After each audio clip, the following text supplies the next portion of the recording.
Good afternoon. I'd like to call to order the Senate Environment and Natural Resources Policy and Legacy Finance Committee. Today is Monday, March 20th, 2017 at 1 p.m. Welcome everybody to the committee. I want to remind all of our folks that we have a very aggressive schedule today, and so I'd appreciate you sticking to our 5-minute limit so that we can get through this very long agenda today, and we'll try to make it as interesting and as fast as possible. So with that, Senator Abeler, Senate File 887. Thank you, Madam Chair and members. We're going to kick this hearing off with a band. And so this is about the Minnesota State Band and having a state song to commemorate the exciting unveiling of the newly remodeled state capitol. We spent $310 million on the building, and we thought maybe $5,000 to help conjure up a pretty cool state song. That's the bill. And as we discussed this, it turned out that the state band, which is a real asset, could use a little bit of traveling money. And I think we have an amendment just to give them $25,000 a year so you can go around and encourage all of Minnesota. So, Senator Abeler, this is an author's amendment? That's correct, Madam Chair. All right. All right. Senator Eaton moves the A1 amendment. Any questions? All those in favor say aye. Those opposed, motion carries. Senator Abeler, to your bill. And Madam Chair, Dean Sorensen of Anoka area fame has actually already written a song called the Minnesota Fanfare. It's been performed on February by the U of M Wind Ensemble, and I thought I'd just give hopefully this will work. Members a chance to appreciate what can be accomplished.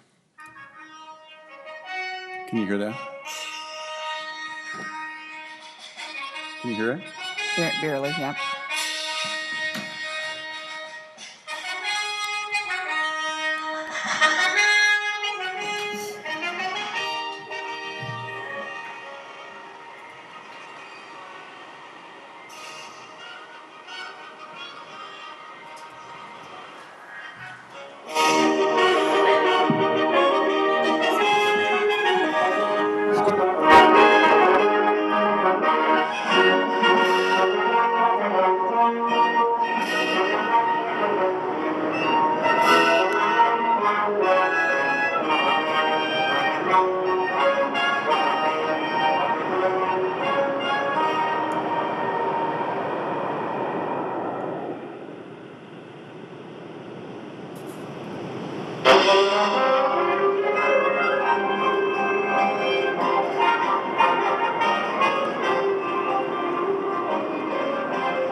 So, Senator Abeler, I think we get the understanding that it's a great song, and so. All right. Well, Madam Chair, that's what you can get for free. And so it seems to me it's only it's a 2.5-minute long song. So thanks for that, and I appreciate your consideration. And Senator Abeler, thank you. We are all looking forward to that celebration, and anything that we can do to make it a wonderful time for all of us and all the work that's gone through in the Capitol, we would appreciate that. So with that, we will lay your bill over for possible inclusion, and we thank you very much. Members, I appreciate it.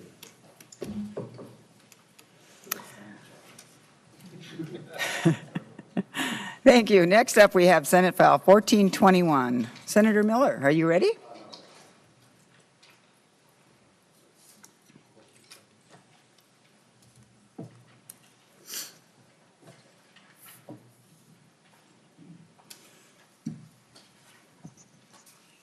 Thank you, Senator Miller, and welcome to the committee. Good afternoon, Madam Chair and members.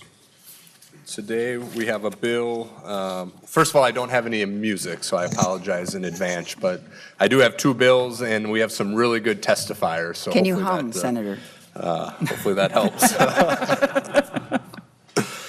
Madam Chair and members, this bill appropriates $1,600,000 in fiscal year 18 and the same amount in fiscal year 19 for grants to the Association of Minnesota Public Educational Radio Stations throughout the state of Minnesota. And to share more about the bill, I have Mr. Glazer, who will go into more detail. Thank you. Please identify yourself for the tape and welcome to the committee. Thank you, Madam Chair and members. For the record, my name is Joel Glazer. I am the Chief Executive Officer of AMPERS, the Association of Minnesota Public Educational Radio Stations. We will keep this brief. We do have some handouts that came in late, but they'll be making it around to you now. I'd also like to thank the committee for the continued support of AMPERS. See a lot of familiar faces, but there are several of you we have not had the opportunity to meet, so I just want to very quickly give you a couple of high points of legacy projects that we did last year, as well as make sure that you have an understanding of AMPERS. There is a great deal of confusion between AMPERS and Minnesota Public Radio and Minnesota Public Television. We are not affiliated with, nor do we receive funding from Minnesota Public Radio or Minnesota Public Television. We are completely independent. Ours are the smaller community radio stations that are primarily in rural Minnesota, with 4 of them here in the Twin Cities. Collectively in FY17, we created more than 2,700 legacy programs. We submitted our legacy report, which is over 140 pages long. My guess is you have not had time to get through of that, and you probably won't ever get through all of that. So I'll give you just a couple of the key points. In addition to these 2,700, that puts us up to 12,500 total legacy programs that we have created, and all of those are available online. About 90,000 people attended live events that AMPERS put on either by themselves or in conjunction with other arts organizations. Education is a very big part of what we do. We had more than 1,000 students participate in planning or executing the legacy projects. We also understand that it's important to support the artists, and legacy funds were used to pay 618 artists and more than 200 contractors. The artists are incredibly appreciative of the support that they get. We would have loved to have had an artist or two here. Instead, I'm going to give you 2 very quick quotes from them, and then we'll wrap up. Dallas Dale of Detroit Lake said, quote, "The opportunity the station has given me through the Mixdown series has promoted my music business, and I have gained gigs through the exposure and through your support." We're also preserving culture and history. Mary Favorite, an elder from White Earth, said, quote, "Thank you for the opportunity to share my story and knowledge of our culture and tradition with the community." Unfortunately, Mary passed away shortly after that interview segment aired, but her interview is now archived online and available for all future generations.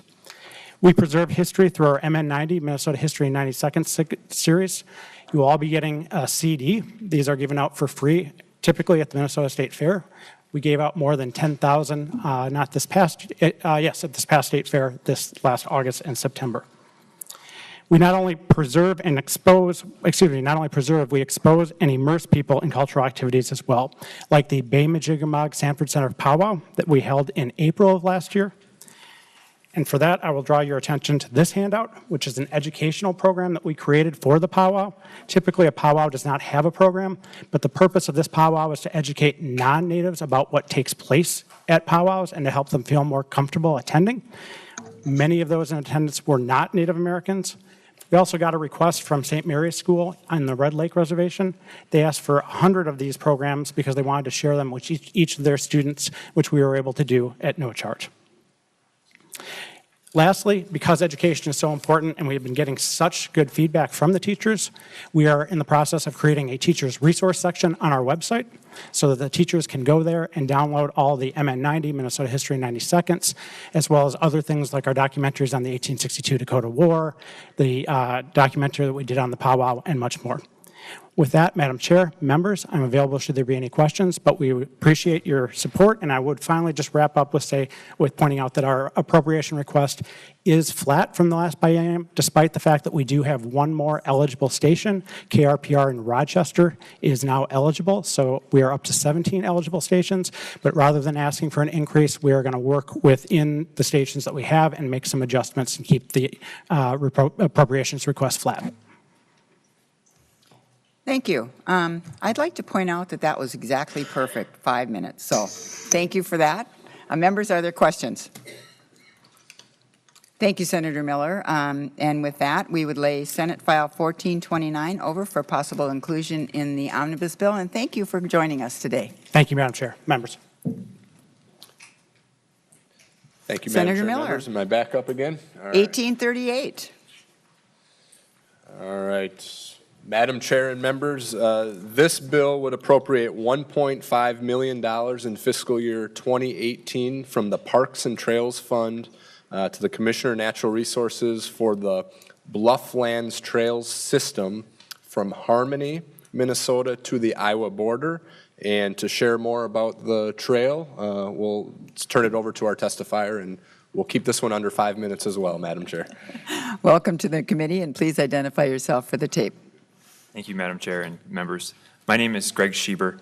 I'm from Harmony, Minnesota. I'm a lawyer by trade, but I'm here wearing my hat as community volunteer and trail enthusiast. Harmony, Minnesota is the present terminus of the Root River Harmony-Preston Valley Bike Trail. It's a 60-mile trail that has been immensely popular, probably most signified by the community of Lanesboro that is thriving as a result. Since 1989, it has been our goal to take that trail and get it all the way to the Iowa border and Niagara Cave, which is, they're right next to each other there at the border. And so we're urgently trying to obtain the funding to be able to do this before the opportunity passes us by. And I want to highlight 5 reasons of why we're so excited about this, and we believe the state of Minnesota should be as well.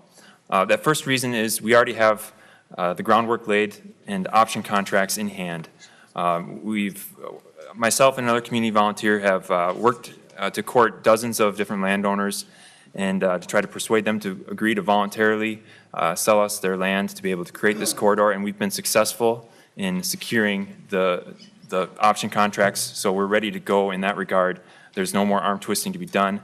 It's already been done, and we're happy to gift these efforts to the state of Minnesota if we can get the funding to be able to actually create the trail.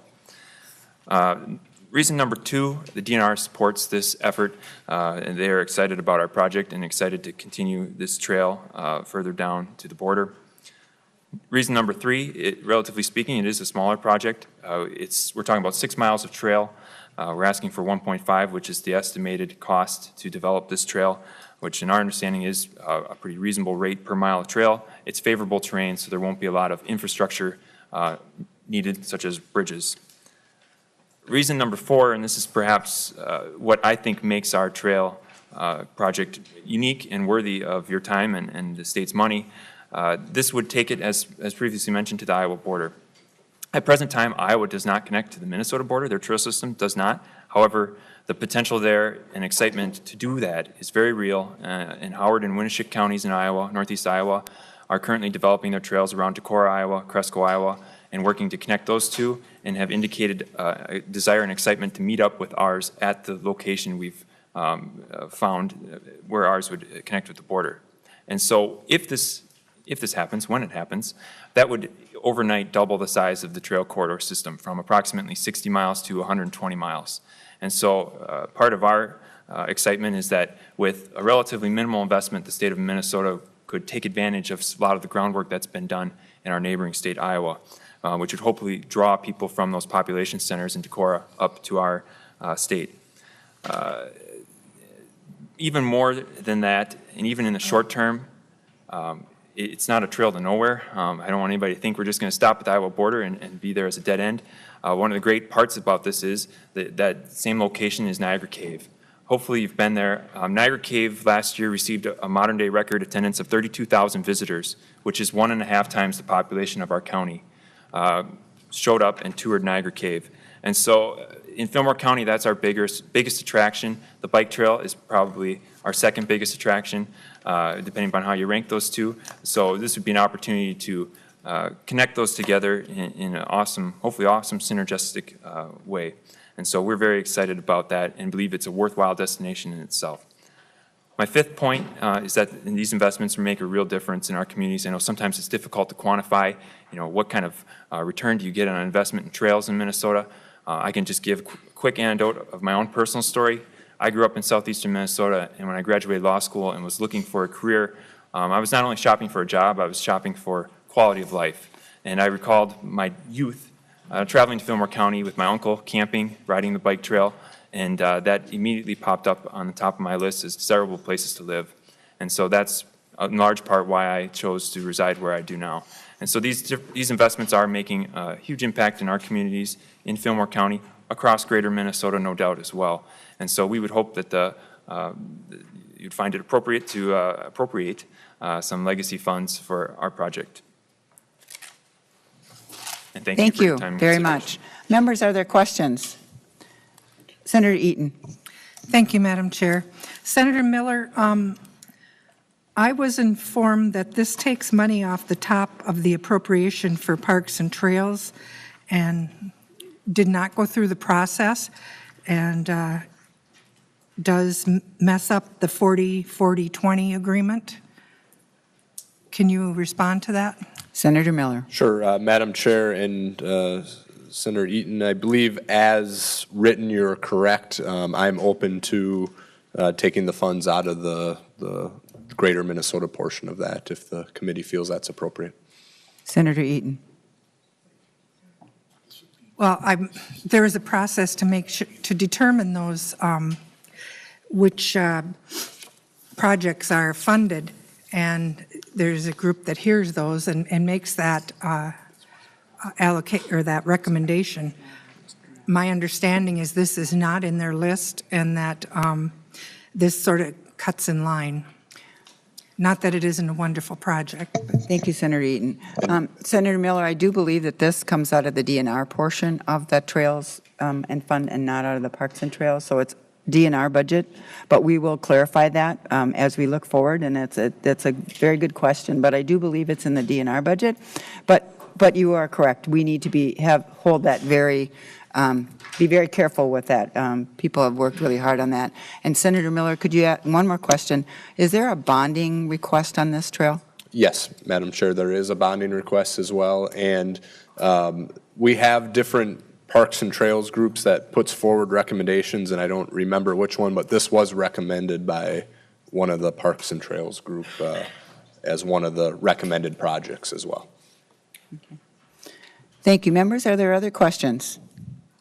Thank you, Senator Miller. With that, Senate File 1838 will be held over to be possible inclusion in the omnibus bill. Thank you, Madam Chair and members. Members, next up we have Senate File 262, Senator Ingebretson.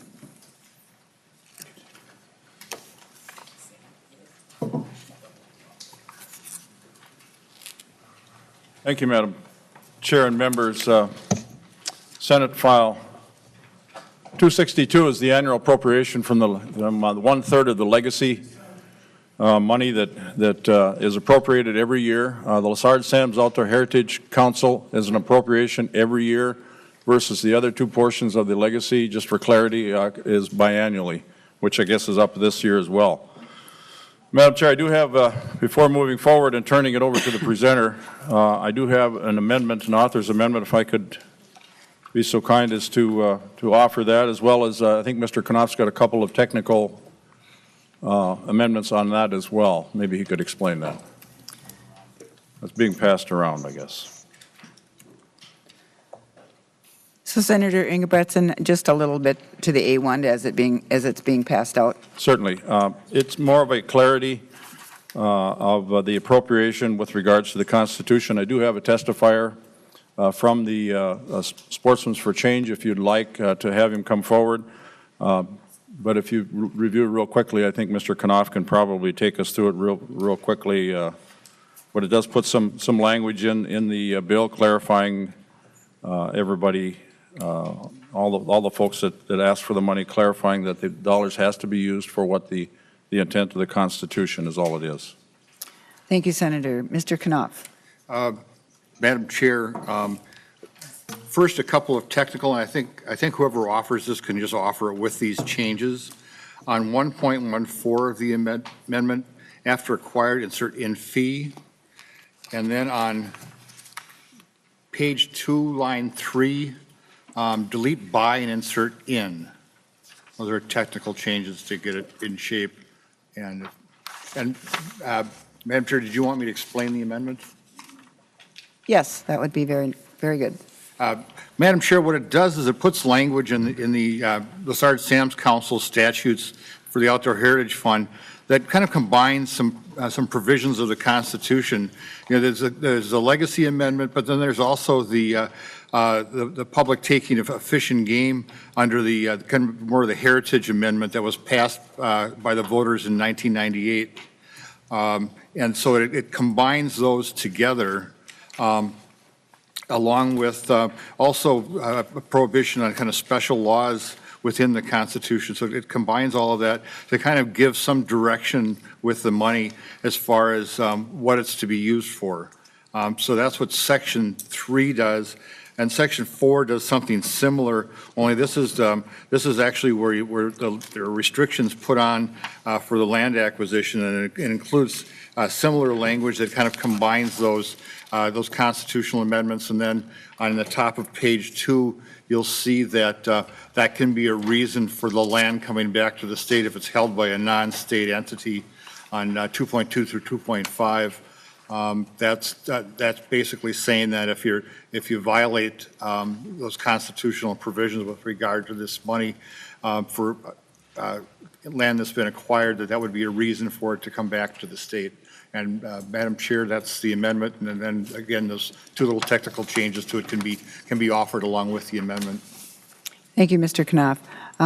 Senator Weber moves the A1 amendment with the technical corrections. Members, are there any questions? All those in favor say aye. Those opposed, motion carries. Senator Ingebretson, to your bill. Thank you, Madam Chair. And just so you know, the appropriations for almost $104 million. With me today, I have the Executive Director, Mark Johnson, with the Lessard Sams, to give you a brief overview of the bill that's before you. Welcome, Mr. Johnson. Please identify yourself for the tape and proceed. Thank you, Madam Chair. For the record, Mark Johnson, Executive Director for the Lessard Sams Outdoor Heritage Council. And Madam Chair, if it pleases you, I will go by subdivisions to speed things up. And if there are questions in between, anybody can. Thank you, Mr. Johnson. That would be wonderful. All right. Madam Chair and members, very quickly, as Senator Ingebretson mentioned, this is a $103.978 million appropriation in the first year and $585,000 in the second year. I'll do a section by section here. So if we look at the bottom of page 1, starting at 122, of course, you have the total appropriation. There are 5 different subdivisions within this bill. Actually, there's more than that. I'm sorry. I was going to say that subdivisions 2 through 5 of the bill deal with the actual program appropriations. I believe you each have this handout. I won't go through it because there's a lot of info, but on the back page, so you don't necessarily have to page through the bill with me, you can also look at these and it'll kind of give you the same location for the different projects as we're walking through. So if we go to page 2, subdivision 2 on line 2.3, that's the Prairie subdivision for $30.862 million. There are 10 program appropriations in this area. All 10, again, are concentrating in the prairies or prairie regions of the state, which is southwest and western Minnesota. All 10 of these programs are repeat phases. In other words, they are robust programs that are ongoing. If you go to page 7, line 7.16, we get into subdivision 3, which is actually the forest subdivision, and this is for $16.824 million. There are 7 programs contained in this area for recommendation, again, all focusing upon forest-type projects, and the forest region actually is not just northern Minnesota, but also southeastern Minnesota and the eastern edge of Minnesota where we have forests. The 4 of the programs are phase extensions, and 3 of them are new projects. The wetlands subdivision is subdivision 4, which starts on line 10.27. And that's for $28.869 million. There are 6 program recommendations within this wetlands subdivision, and those are actually, it's wetlands, shallow lakes, and shorelands is kind of the area that they're covering. All 6 are phase extensions, again, of robust projects or programs that have been going on. Subdivision 5, you go to page 12, which is 12.26 is the line where it starts. And this is where we had, I believe we have a technical amendment we'll come back to on that. There are 10 program recommendations here. 7 are phase extensions and 3 are new program or projects. And then if you go to line 17.24 on page 17, is the next subdivision, subdivision 6, which is the administrative subdivision. That just includes the contracts management, pardon me, for $879 million in the first year and $585 in the second year. It's for contracts management, which is with DNR to administer the contracts. Also, LCC for the administrative side of the budget, and evaluation panel, which is where we'll have another technical amendment, I believe, to get back to, and legacy website, which are all called for in law. Subdivision 7 is on 18.25. That's just the appropriations availability. Subdivision 8 is the payment conditions and capital expenditure requirements. Subdivision 9 is the mapping. And then we get into some amendments, which are starting on page 21, which is 21.6 is where they start. The first is a amendment to statute 97A.056. It's a new subdivision, which will actually repeal subdivision 8 currently. And this new one is on revenues. Basically, this new language details requirements for disclosure and use of any revenues that are generated from Outdoor Heritage Fund required lands. In a nutshell, the language provides greater and more appropriate direction and transparency. So that's the objective for that. On 21.23, line 21.23, you'll see that there's another amendment to past Minnesota laws of 2015. There are actually 3 different amendments that we'll go over right in a row, and they all deal with Bowser, Board of Water and Soil, and they're all, or Bowser appropriations that have been done in previous law. They're technical amendments that allow a budget shift so that the new CREP dollars can be accommodated. And let's see, the first of those in the actual strikeout and underline comes on page 24, which is line 2428. And it allows for the maximum amount that can be used for monitoring and enforcement of easements that are purchased, moving that from $72,500 to $728,000. I'll describe this just a little more as we go on after we get done with the next couple here. The strikeout and underline for the next one, the amendment is actually laws of 2016 on 27.6 is where it starts. And the strikeout and underline is on page 30, actually line 30.15, as you can see it there. And the third one is a couple pages later, which is again the same Minnesota laws of 2016, chapter 172, with the strikeout and underline delineated on page 33, line 33.21. Each of these, just again to give you a really quick overview, the CREP dollars, the federal dollars that are coming in, that are matching in these cases, were late in coming. They came in December, or was it January when we had the writing. Those can be used for purchasing conservation easements. They can't be used for monitoring and enforcement of those easements in coming years, which is absolutely necessary for purchasing and keeping those easements. So in this case, outdoor heritage funds can be, in this case, shifted in the budget with this amendment to allow for that easement monitoring and enforcement to happen as it should. And I think that gets us to the very end. As I mentioned earlier, that new language to revenues in 97A.056 was going to be repealing subdivision 8, and subdivision 8, that repealer is listed on 34.23. Madam Chair, I hope that was 5 minutes. Madam Chair? Thank you, Mr. Johnson, and Senator Ingebrigtsen. Thank you, Madam Chair. I do have a couple of technical amendments that he pointed out to me here we should have talked about before on page, and maybe I'll let Mr. Johnson talk about those very ones on a couple different pages. They're technical in nature. Madam Mr. Chair Johnson. and members, on line 12.26 of your bill is the first one, and it's simply an addition error. The total on 12.26 is, currently it's 26,554,000. It should be 26,544. And the second technical amendment is on page 18, on line 18.16. And it says the panel will to conduct up to 15 restorations. It should actually be 20. Those are the two technical amendments. Thank you, Mr. Johnson. Senator Weber moves the two technical amendments to the bill. Any questions, members? All those in favor say aye. Those opposed, motion carries. Senator Ingebrigtsen. Thank you, Madam Chair and members. If you have any further questions, I have somebody here that could talk about the amendment as well as any from the Lessard Sams staff, if you have any questions. Members, are there questions on this bill? It's pretty lengthy, so.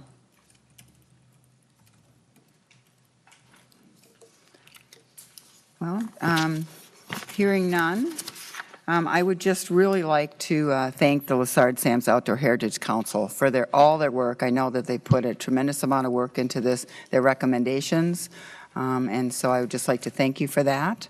And hearing no further discussion, Senator Ingebrigtsen, Senate File 262 will be laid over for possible inclusion in the Omnibus Legacy Bill. Thank you. Thank you very much. And members, there's a couple of articles in there. If you have any questions on those, certainly give me a call. Thank you, Madam Chair. Thank you. Thank you, Madam Chair and members. Members, next before us, we have Senate File 135, Senator Housley. Welcome to the committee.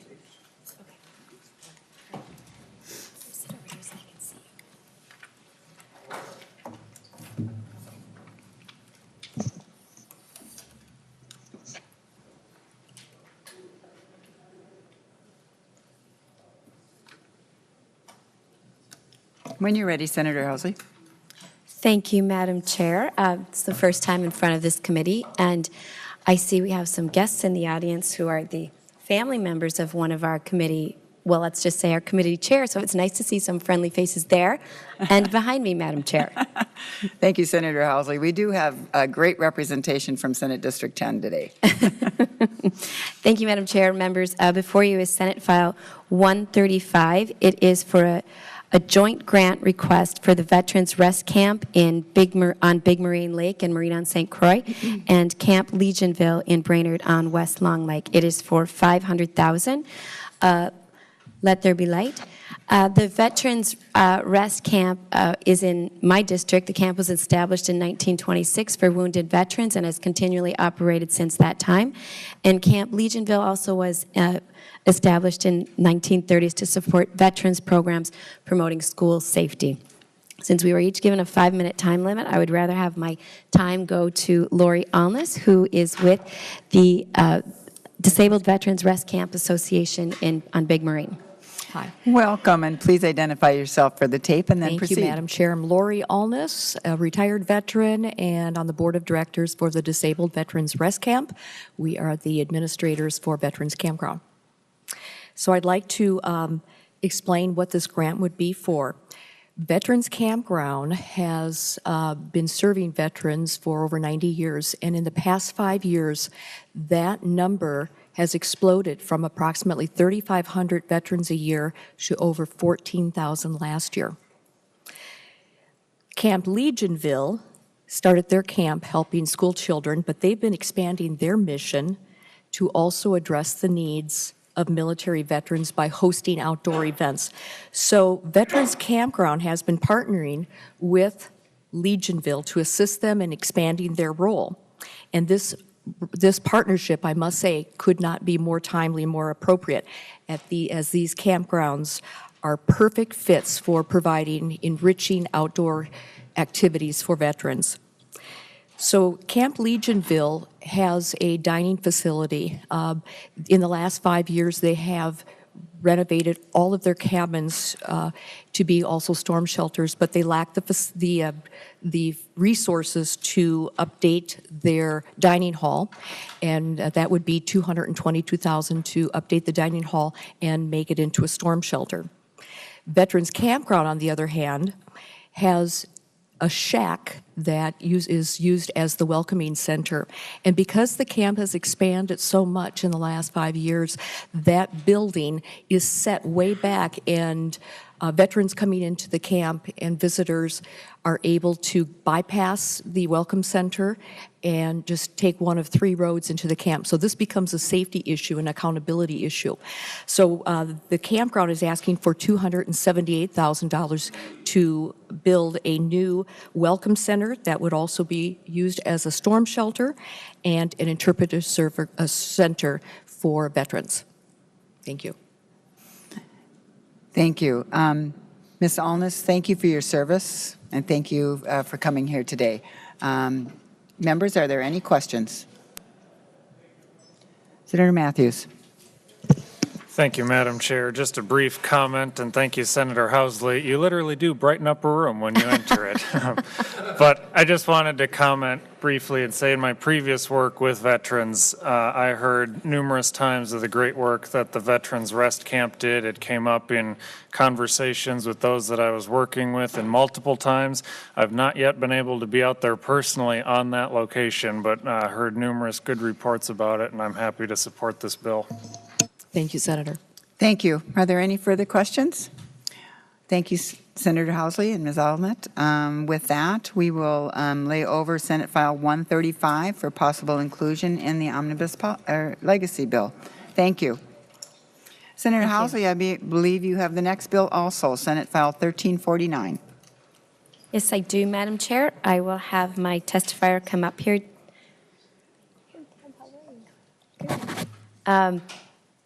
Before you is Senate File 1349. This applies to the St. Croix River, a national wild and scenic river, and it's currently listed as impaired for phosphorus by the U.S. EPA. Phosphorus is the main cause in algae blooms on the St. Croix River. This bill is asking for a grant of $400,000 from the Clean Water Fund for fiscal year 18-19 to the St. Croix River Association to continue working towards phosphorus reduction activities. Here to explain the project is Deb Ryan, Executive Director of the St. Croix River Association. Welcome to the committee. Please state your name for the tape and proceed. Thank you, Madam Chair and members. My name is Deb Ryan. I'm the Executive Director for the St. Croix River Association. And I thank you for your time to hear our proposal this afternoon. Coming around now, I believe in your packet is a summary of what I'm going to talk about today, and I will not take much of your time. Our organization is one of the oldest in Minnesota. We've been around since 1911. Our mission is to protect, restore, and celebrate the St. Croix River and its watershed. Our approach is based on partnerships, and we are working to realize a vision for the St. Croix as a place where rivers run free and clean, a diverse habitat sustains our unique flora and fauna, people have access to the national park, and the park flourishes, and towns throughout the basin thrive, and people celebrate the river. We are seeking our 3rd grant from the Clean Water Fund. We have never been in the Clean Water Council's recommendations because their philosophy is not to fund individual projects, but we don't qualify for other grant programs. We've received funding in the 2010 and 2010-11 appropriations, and again in 2014-15. We have a track record of working very closely and very well with the local entities and with the state agencies to leverage funds given to us. To date, we've received $700,000. We've leveraged that to $2.5 million worth of clean water projects on the St. Croix.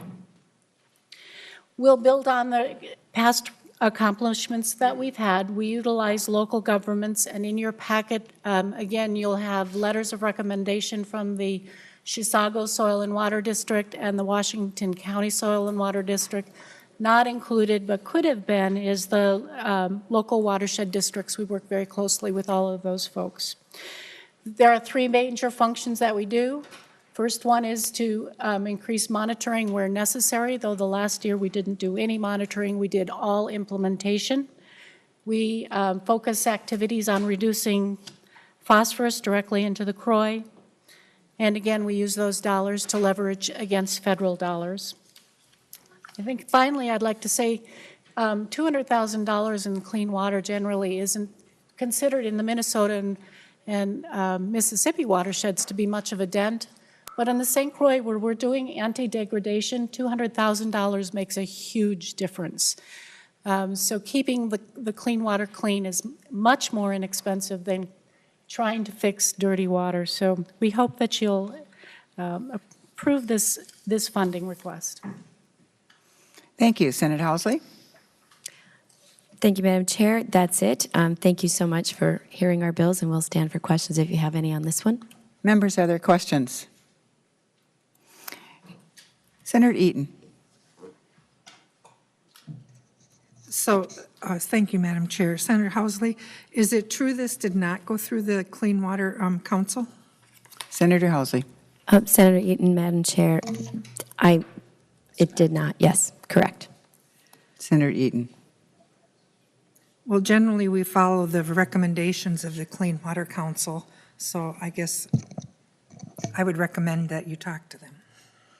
Thank you, Senator Eaton. I believe that this project is a very unique project in that they don't qualify as a special project for the council, and yet the dollar amount doesn't qualify them for other funding too. So I think your point is well taken, and we'll really, I think that's something that we need to ask them going forward. So I thank you for that question, and we'll get a clarification on that from Senator Housley, and we appreciate that. Thank you.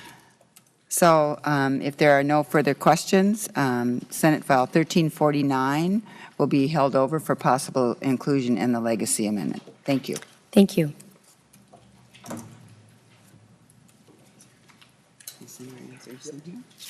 Nice. Senator Anderson, timing is everything. Next, members, we have Senate File 2139.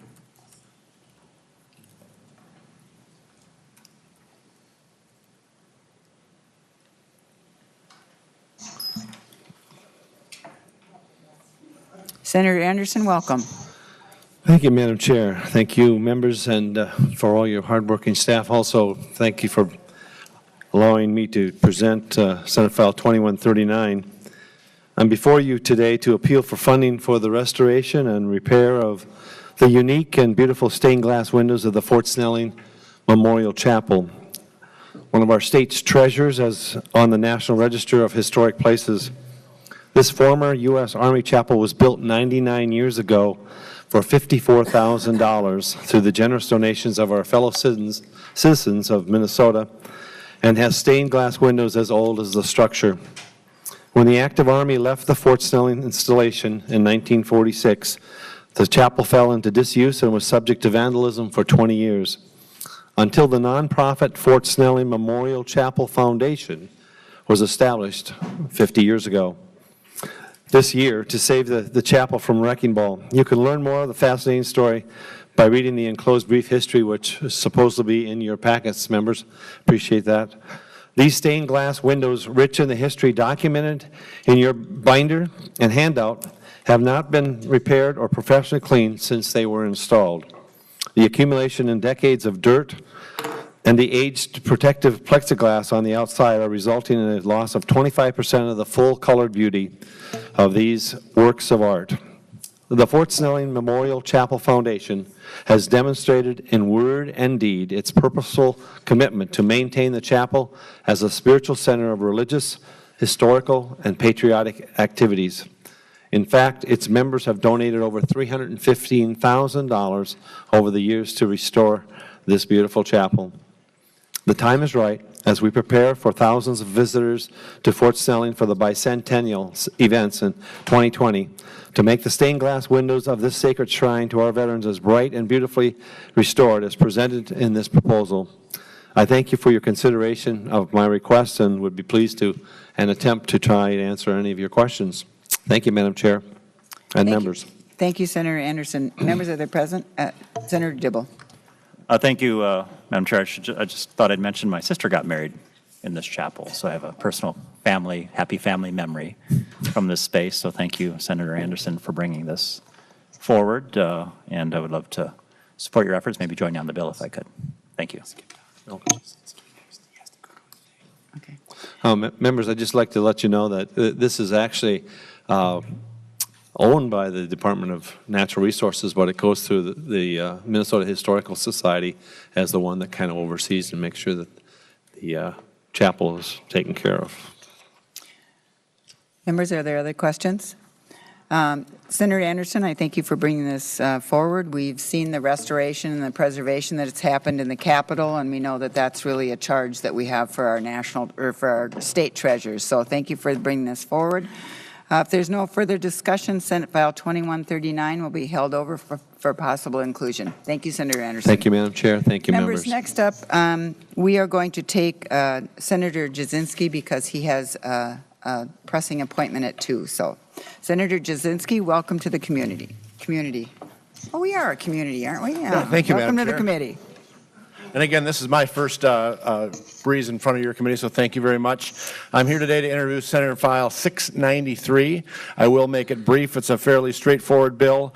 These folks with the Rice County Veterans Memorial have been working for years, since actually dating back 2008, in an effort to upgrade the memorial at the Rice County Courthouse in Faribault, Minnesota.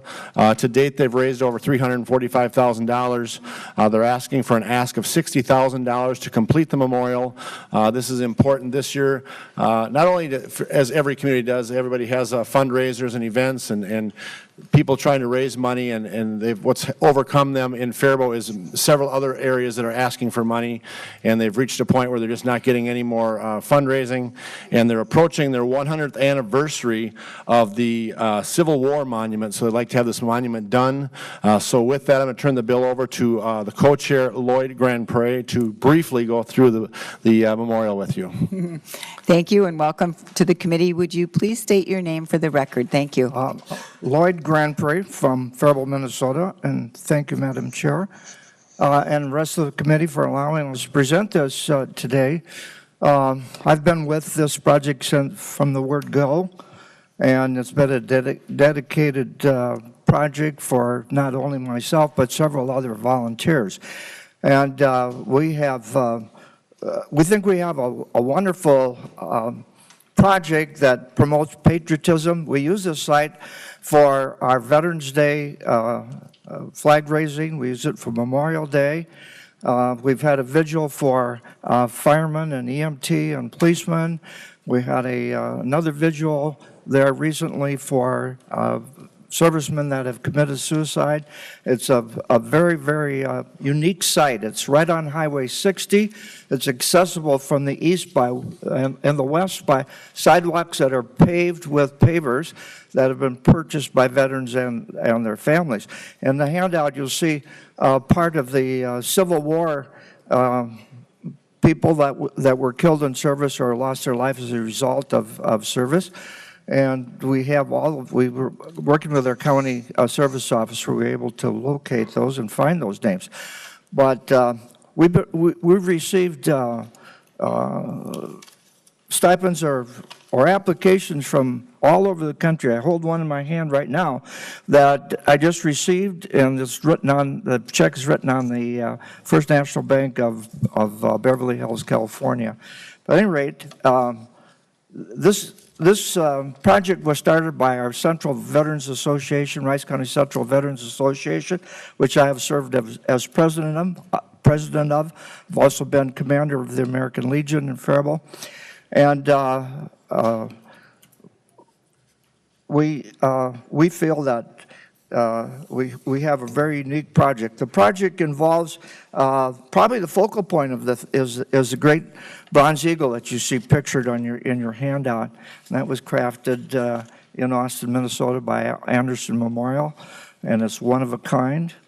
To complete this project, we need to place 6 black granite blocks that will have crests of each of the, in bronze of each of the services, and we'll have the motto of that service on that front side or the inside, and on the back side it'll have engraved the mission statement of that branch of service. This is definitely a veterans memorial, and it's not a war memorial. It's a veterans memorial. I want to make that clear. And I want to make this as brief as possible. We're anxious to get this project finished. It's been a labor of love for a number of years, and we are committed to stay with it until it is finished. There's no problem, no question about that. And I certainly stand for questions. So, Mr., is it Grandfee, as I'm saying? Grand Pré. Grand Pré. It's a French name. Ah. Well, thank you for your service, and thank you for this presentation. This looks like a wonderful project. Members, are there questions? Well, you did a great job in your presentation. So if there's seeing no further discussion, members, Senate File 693 will be held over for possible inclusion, and thank you. And thank you, Senator Jasinski. Thank you, Madam Chair, and as a veteran, I'm honored to have you look forward to funding this request. Thank you. Thank you. Thank you. Members, next up we have 2 of Senator Abler's bill, and Senator Eaton has very graciously agreed to present the bill as a co-author. So, first up we have Senate File 1518.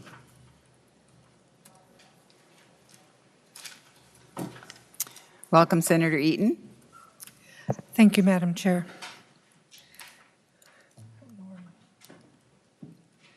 The first bill, 1518, is it requires the Commissioner of Employment and Economic Development to enter into an agreement with the Association of Minnesota Motion Pictures to establish and administer a film production and investment incentive program to produce feature-length films and television series.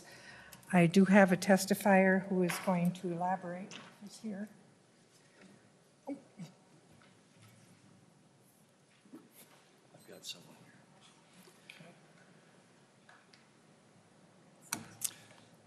Welcome to the committee. Thank you, Madam Chair. Representative Dean Erdahl, and actually have someone with me to testify on this. And so, Ms. Gardner? Thank you, Madam Chair. Would you please identify for yourself for the tape? Good afternoon, Madam Chair. For the record, I am Denise Gardner, and joining me actually via FaceTime for a little spice and interest is Terry Botwick. Madam Chair, I have been a licensed attorney since 1998, and I own a commercial and video production facility in Northeast Minneapolis where I lead my production company, F-Stop Productions, and have led it for the last 15 years. Again, thank you to all the members of this committee for giving me this opportunity to be here.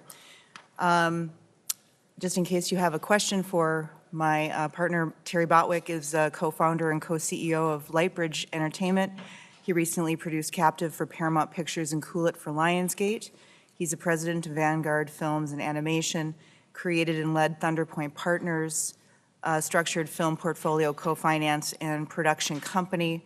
Terry was president and chief operating officer for Big Idea Productions.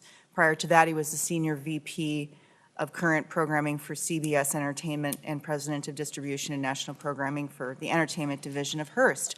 So to the point, the question is, what is AMP? Fundamentally, AMP, the Association of Minnesota Motion Pictures, is a fund. AMP goes out to the Paramounts, the Warner Brothers, the Universal Pictures of the world, and negotiates a financial stake in those motion pictures. In setting up these multi-picture contracts with the studios, AMP will negotiate terms that create jobs on the front end of this investment and then share a percentage of the earnings on the back end. When I say jobs, members of the committee, this could mean anything involved in the Minnesota film industry, from the editing of a picture, sound design, animation, set construction, or casting of talent. AMP is unique. It's a self-sufficient, self-financing, independent fund, one that will direct its earnings from its investments back to the state of Minnesota's general fund. The bill has these earnings going into the general fund right now, but we could have them go anywhere, even back into the legacy fund, or even into, for example, the Minnesota Film Board to help grow their own rebate program. Craig Rice of the Film Board is a friend of mine, and I would love to help the Film Board out. Lastly, the design and structure of AMP, which is to create jobs at the front end of the investment, and then to have the state and the legacy fund share in all future earnings of the film and the films, is a mechanism that is currently and successfully used worldwide. It's time for Minnesota to become part of that picture. I have included in your handouts a chart that outlines what Minnesota would have earned had it had a fund like AMP in place years ago, to invest in pictures like Fargo, like Mighty Ducks, Grumpy Old Men, Purple Rain, many, many more. They say in real estate that the time to buy is now or 20 years ago. The same is true with film, and with that said, I open it up to your questions. Madam Chairman. Thank you. Thank you. Members, are there questions on this project? No questions? Members, seeing no further discussion, Senate File 1518 will be held over for possible inclusion in the legacy amendment. And thank you very much. And thank you, Representative. Did you sign in? Thank you. No, but I will now. Thank you. Thank you. Senator Eaton, Senate File 2046. Thank you, Madam Chair. 2046 is appropriates funds for Dakota and Ojibwe language education and immersion programs and for a Why Treaties Matter exhibit. I believe we have a testifier who can give more details of that. Madam Chair? Oh, Representative Erdahl.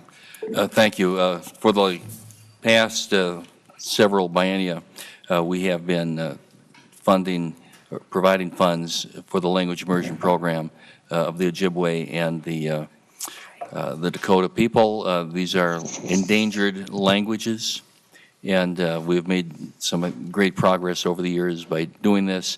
It has been run in the past through the Indian Affairs Council and the Humanities Council. And do have another testifier, as Senator Eakin mentioned. Thank you. Welcome to the committee, and please state your name for the record. Thank you, Madam Chair and members. Dennis Olson, the Executive Director of the Minnesota Indian Affairs Council. As the Executive Director of the Indian Affairs Council, I'd like to formally offer my support on behalf of Senate File 2046, which proposes to appropriate funds to support the continued preservation and revitalization efforts of the Dakota and Ojibwe languages through grants administered by the Indian Affairs Council. These two languages are the original languages spoken in what is now known as Minnesota. These two native languages are distinctly different from one another, but both are considered endangered languages, which means they are on the verge of becoming extinct and lost forever. We contend that nothing represents the rich cultural heritage of Minnesota more than its indigenous languages, and maintaining and revitalizing the original languages of the original inhabitants of this land, known by the Dakota as Minnesota Makoche. The Indian Affairs Council has received an appropriation from the Arts and Cultural Heritage Fund since 2010 and has awarded numerous grants to institutions and organizations throughout the state with the sole purpose of revitalizing native languages.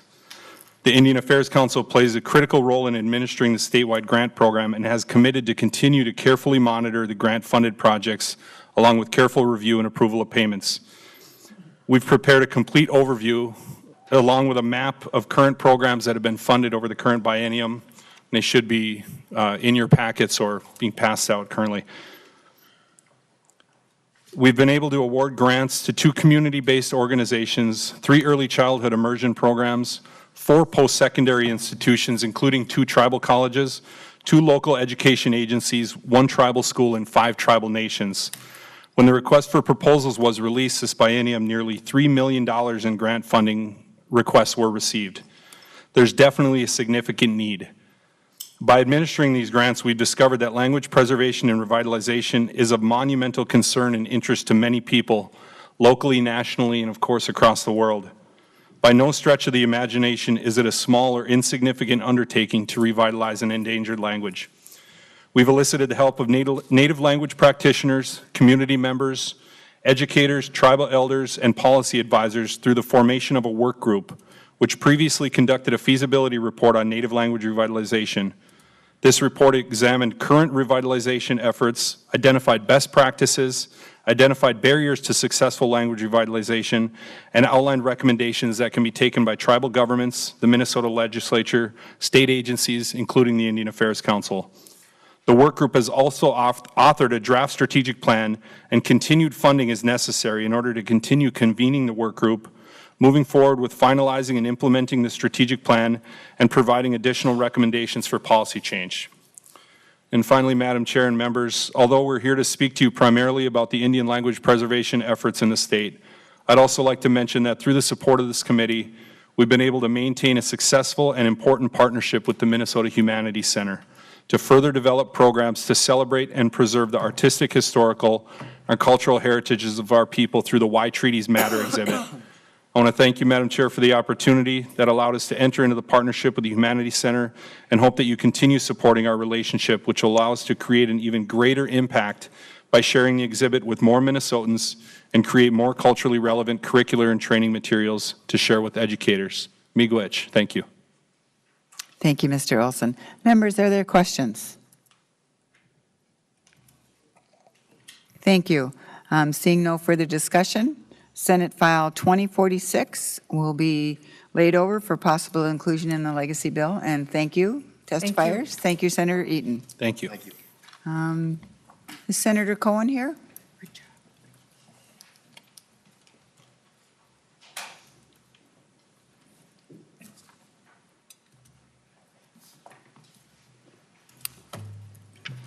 Senator Cohen, welcome to the committee. Up first, we have Senate File 1448. Thank you, Madam Chair and members. This is the request to the Legacy Committee from the Science Museum of Minnesota. Let me just indicate that when we started discussing the Legacy Bill originally in the Finance Committee in 2004, didn't realize that this particular fund would be quite so popular as it is. So I know that puts a lot of decisions in front of the committee. I will suggest, however, that the Science Museum was always contemplated to be one of the beneficiaries of the Arts and Cultural Fund of the Legacy Committee from day one. And this request is a continuation of what the Science Museum has done, which is to take the legacy money and to use it for the variety of statewide school initiatives and other outreach programs that they've put together to make sure that the Science Museum, which is obviously located in St. Paul, has also done work throughout the state, both in terms of bringing students into St. Paul to the Science Museum itself and going out to some of the communities around the state. Would also mention that because I know, Madam Chair, if you allow me, I don't know what conversations you've had with your committee prior to starting to deal with the legacy issues itself, that obviously there is a general fund appropriation for the Science Museum, but the language of the amendment talks about the appropriations made through legacy are to supplement, not supplant the general fund. So it was always anticipated that when you hear from some of the organizations involved with legacy, including the Science Museum, that this is meant to be on top of whatever general fund appropriation the legislature would decide to make for the Science Museum. I have with me Ms. Allison Brown, who's the president of the Science Museum, as well as Mr. John Severson, who is the director of governmental relations, and they can offer some direct testimony for a couple of minutes relative to the particular Science Museum request. Thank you and welcome to the committee. Thank you, Madam Chair. Thank you for the introduction, Senator Cohen and senators. As mentioned, I am Allison Brown, the 16th President and CEO of the Science Museum of Minnesota, and I have been at the Science Museum almost a year. I grew up in California, but I have current and past ties to this state. My father's family settled in St. James and Butterfield in the 1870s, and my grandfather was the first mayor of St. James in around 1910. My grandparents met in Carleton College in the 1920s, and I have many family members who reside within the state. So it's a great honor to be leading a storied and beloved institution and one of the most visited indoor attractions and museums in our state. And as the color-coded map that's in your packet shows, we are a statewide asset and reach all 87 counties, and we do that through help with this support from the legacy funding. Our mission to turn on science, inspire learning, inform policy, improve lives. We celebrated our 110th anniversary this year and look forward to celebrating another 100 years with your support. Since our founding in 1907, the Science Museum of Minnesota has grown from a scientific literacy society to be one of Minnesota's leading cultural attractions and educational resources. The importance of STEM learning and workforce readiness is important to Minnesota, which is a vibrant and productive economy. STEM, which is science, technology, engineering, and math, is a key ingredient for growing our institutions, our industries, agriculture, and STEM is really a key attribute in that area. So Science Museum, it has a national profile, both for exhibits as well as our networks working with other museums. But we're here today to talk to you about our legacy dollars and give you a quick financial overview. We're asking for consideration of $1.3 million over the coming biennium. And that is really for two initiatives, which I'll go into just very quickly. Our total budget is $38.3 million, and the state total resources represent 6% of that funding, but this legacy funding is 1.5% of our resources. And these provide a really great way for us to reach all 87 counties. They help us reach all of these students through both student programs and teacher professional development. 2/3 of our funding, or $862,000, is for the statewide school initiative. And we foster new, expanded, collaborative relationships with schools. We provide STEM programs throughout the state, and we also provide teacher professional training while we are on site at the schools. We also are seeking 1/3 of the funding for, would be 3 traveling exhibits of our race exhibit, which has been in place for 10 years and has traveled to 50 states throughout the nation. And through this, we will create 3 smaller versions of the exhibit that would travel in the state and be in 3 different locations. It's an award-winning exhibit and would be a powerful part of our reach out into the different parts of our state within Minnesota.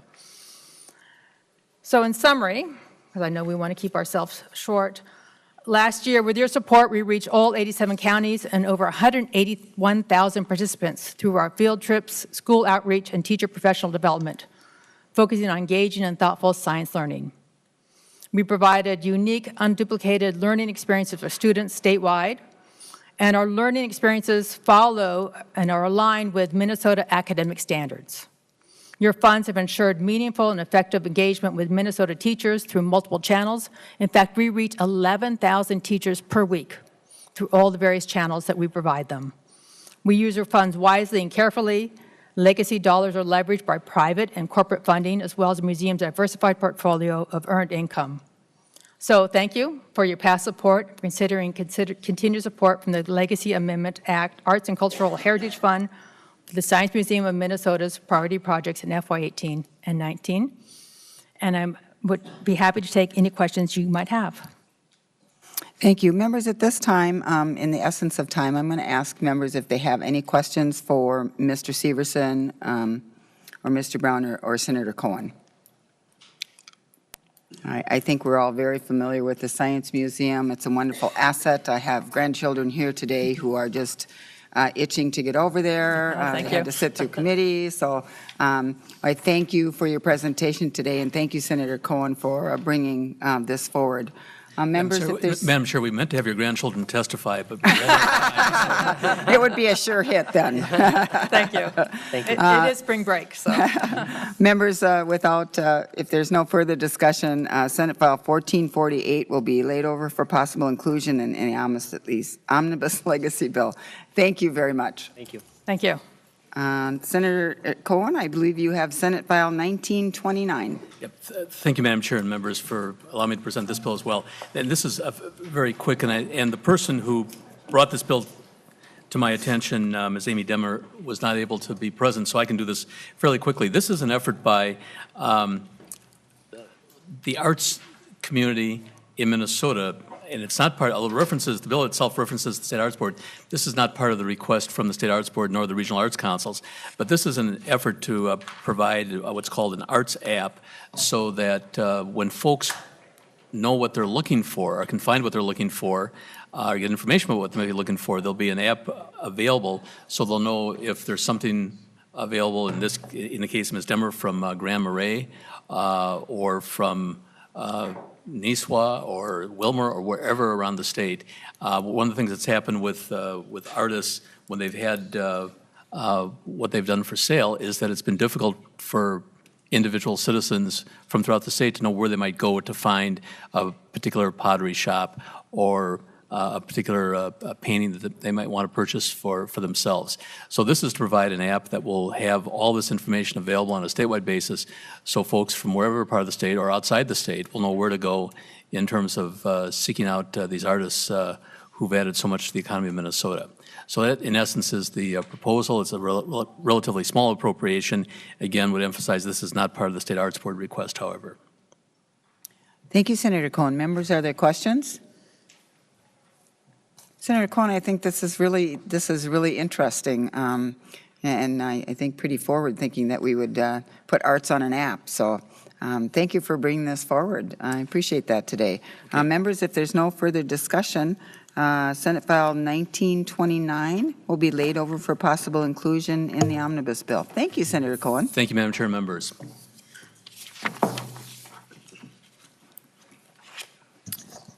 Members, is Senator Bach here? Senator Bach, welcome to the committee. Next up, we have Senate File 1360.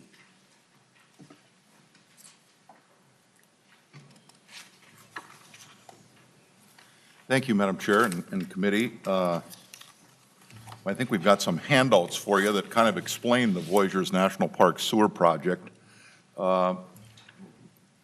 This is a continuation of 2 years ago when we did receive this same amount, $2 million, to continue to work on bringing that area on the lakes around Voyageurs National Park, Crane Lake, the Ash River Trail, Rainy Lake, all areas right adjacent to Voyageurs, those big lakes up there, to get them off of on-site sewer systems. Most of you know the Northland has a lot of rock and a lot of failing sewer.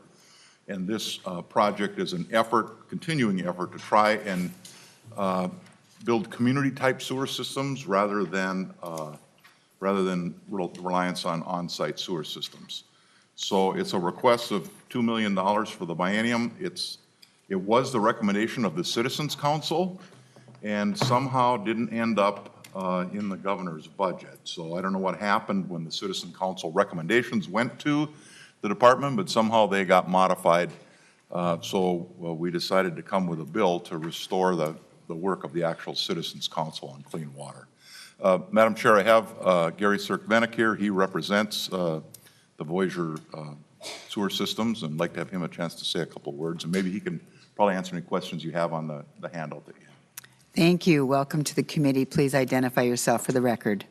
Thank you, Madam Chair. My name is Gary Cirk-Venick, and I represent the Voyageurs National Park Clean Water Joint Powers Board, which is a group of local counties, unorganized townships, and cities in the area serving Voyageurs National Park. And Madam Chair, to be brief, there are 4 entry points that the public uses in the national park, and those are private areas, communities like Kabetogama Township, for example, where citizens come in, participate in the park, and leave through those areas. But that's where they drop their sewage off, through houseboats, through their campers, through staying at resorts. And those are the areas that Senator Bach references that have extremely rocky soils and poor individual treatment facilities. In fact, our study in 2010 identified 64% of these systems are failing and therefore are polluting the waters of the park. That's why these entities came together almost 10 years ago now to bring together a comprehensive plan of state, federal, local support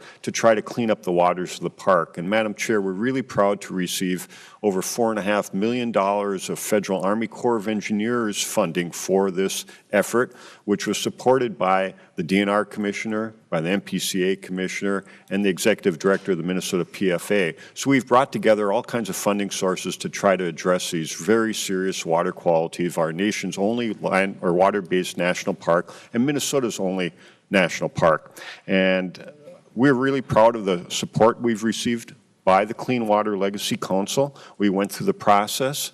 There's a specific program area in the MPCA called the National Parks Grants Program, which this project qualified for, and the council recommended it for your consideration. And so with that, Madam Chair, I think that gives you an overview, and we'll be happy to stand for any questions. Thank you, Mr. Cirkvenik. Senator Bach, anything else? Members, do you have questions? Senator Senjum. Thank you, Madam Chair. Senator Bach, or the witness, does this complete the project, or is it ongoing for a number of years? Cirkvenik. Madam Chair, Senator Senjum, it would not complete the project. This specific appropriation would be to complete the Island View section of the project, one of 4 target areas. The Crane Lake section is about 70% finished. They're continuing to expand to unserved and underserved areas. There's a whole area of Kabtogama Township that needs to be completed. And there is an area of Ash River, an unorganized township, which really is in sore need of service, and that would need to be completed. The estimate is over $30 million over a multi-year period, but what we're trying to do is pick off areas where it makes sense, where we bring multiple jurisdictions together and multiple sources of funding. Senator Senjum. And thank you very much. Does the sewage itself go to a municipal system then? Is that the way this works? Mr. Cirkvenik. Madam Chair, Senator Senjum, a very good question. In one instance, it does. It's pumped in from the Island View system, 18 miles to the treatment facility near International Falls. In other systems, Crane Lake, it's pumped and treated at a municipal sewage system. In addition to that, Crane Lake is implementing an individual treatment and management program on places like islands where it's impractical to pump, but they're taking over the systems, doing manual and annual inspections to make sure those systems are up to code. So Kabtogama also has an individual community treatment facility that they pump to. So a combination of all of the above. Senator Thank you, Madam Senjum. Chair. I think an important project.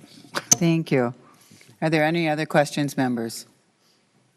Thank you, Senator Bach. Senator Senjum, there's money in your bonding bill for this project also. Madam Chair, they're very expensive projects because of the difficult terrain.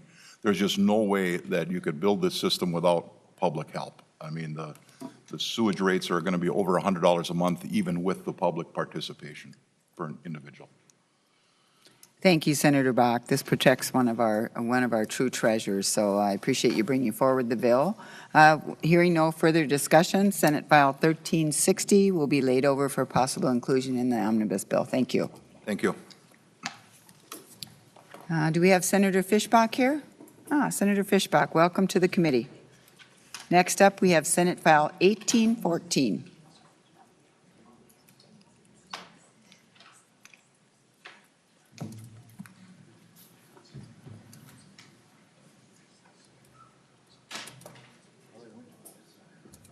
Welcome, Senator.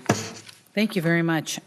Senate File 1814, it's basically an extension that would allow continued use of the money that expires. It was originally, it's about $1 million, well, it is $1 million that was originally appropriated for trail enhancement, land acquisition, and other improvements at the Sauk River Regional Park, and this would just allow them to complete the expenditure.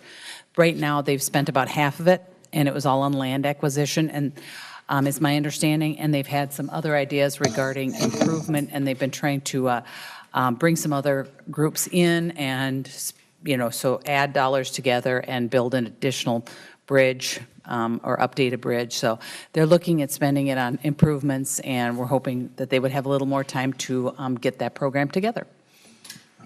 Thank you, Senator Fischbach. Other questions? I think when we have communities doing projects, it's always a little more difficult than we think. And so sometimes it just takes a little extra time. So thank you, Senator Fischbach. If no further discussions, Senate File 1814 will be laid over for possible inclusion. Thank you. Thank you very much. Next up, we have Senate File 1182, Senator Eichhorn.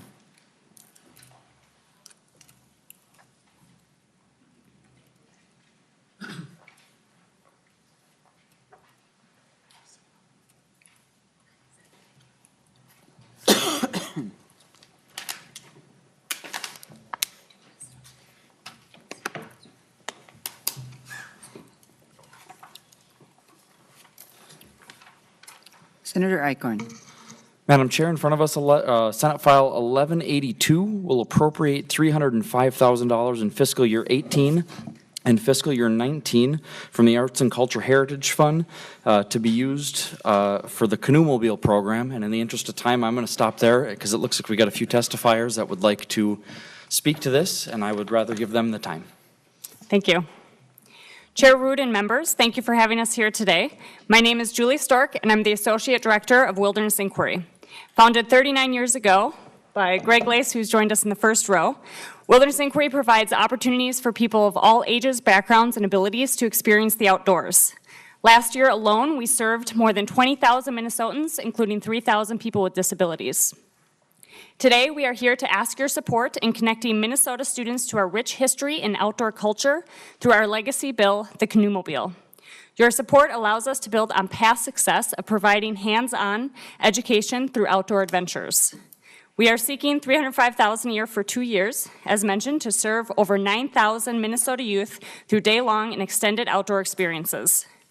Using our 24-foot Voyager canoes, experiences incorporate state standards and focus on Minnesota's history, art, and outdoor culture. As a licensed teacher myself, I'm excited to reach more students in greater Minnesota through this bill, particularly students who wouldn't have this type of experience otherwise. One of these students is Kayla, an incredible young lady who is here to share why it's important for us to connect all Minnesota youth to our outdoor heritage. Thank you, Ms. Stork, and welcome, Ms. Cross. Please identify yourself for the record. Madam Chair and members of the committee, my name is Kayla Cross. I'm currently a senior in high school. To give you all a bit of background on myself, I had a difficult upbringing. I was born in Iowa, have moved 22 times, and attended 15 different schools. I now attend Edison High School in Northeast Minneapolis. To give you an idea of the demographic of my school, it is very diverse, but also poor. 86% of us qualify for free or reduced lunch. I'm the co-president of the outdoor club at my school, and I'm very proud to say that with the help of Wilderness Inquiry, we are able to have one of the only clubs that represents the demographics of our school. It's accessible to all, every event is free, and has very high attendance. We typically get between 30 and 50 kids at each event. Some activities we do include rock climbing, both indoor and outdoor, ice skating, and camping. I first gained interest in the outdoors after 7th grade when I went on a canoe trip in the Boundary Waters. This trip instilled in me a fascination with nature and an understanding of the importance of getting to know the land we live on.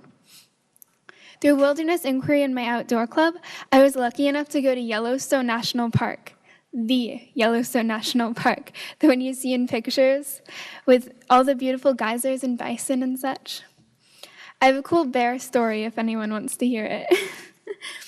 I was also able to camp overnight at Fort Snelling State Park in their new camping areas. There, we canoed and learned about the history of the Dakotas and Fort Snelling's role in the formation of Minnesota. Later in my history class, we went more in depth on the topic.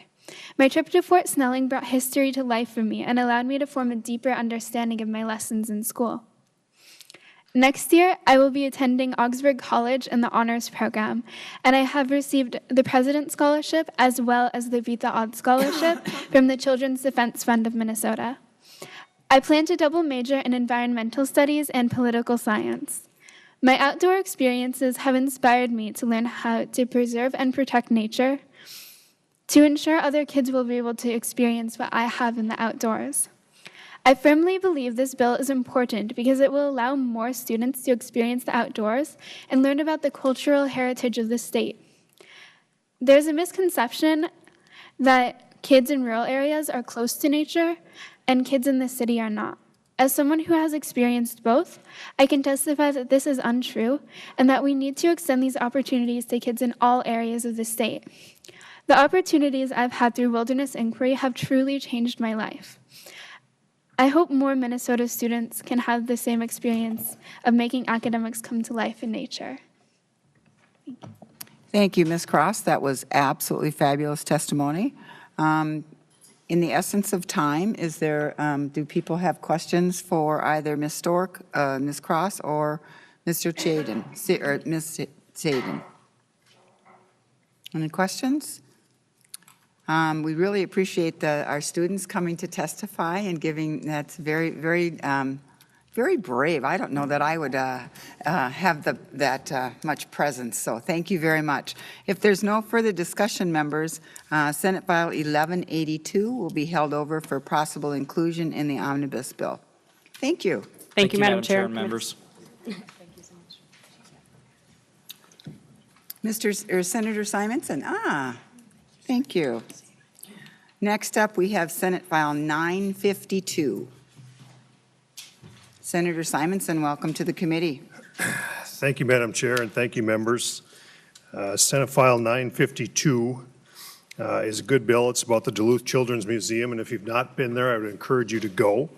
It's a great asset to our community, to our region. It's got all kinds of good exhibits that we hear about a lot. But I want to turn it over to my testifier, Madam Chair, Cameron Bloom Kruger, who is the president and CEO of the museum, and he'll give you an update about what's actually in this bill and what they're going to do with it.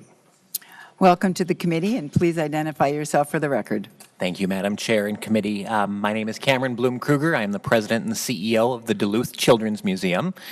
And the fact I want to start you off with is the Duluth Children's Museum is the 5th oldest in the entire country. We've been around for 87 years and have been instrumental in the movement of children's museums throughout the entire country. So when we're talking about the arts and cultural heritage foundation that our museum brings to our state, it really has been going on for a very, very long time.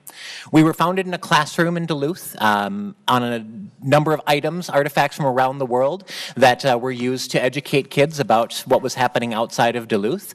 And over the years, that artifact collection has expanded. We now have 25,000 items in our keeping, everything from Civil War journals to a cuneiform tablet from from the Civil War, excuse me. We have a cuneiform from 5000 BC, Civil War diaries, and the largest textiles collection in the U.S. So we have this great smattering of things, but what we really have is these great exhibits and play experiences that show kids that playing is a great way to have learning. So we provide these experiences where kids are playing and learning STEM topics, and that provides them with this great rounded experience that they're always leaving with something new in their minds. We're a museum about access. Through our Passport to Culture program, we provide over 350 scholarship memberships to families in need, so that's thousands of individuals. And we participate in national initiatives like Museums for All that provide access to any individual with an EBT card, members of the military and their families, whoever we can get into our museum in order to access the excellent programming that we provide. In the last year, we've brought 2 brand new exhibits into the museum, paid for with legacy funds, that have really shown our ability to develop regionally significant exhibits. The first was an ore boat going underneath the aerial lift bridge that is a climbable, playable opportunity for us to teach shipping and how important it is to Duluth's economy, the mining economy, and it allows kids to pretend that they're captaining a ship.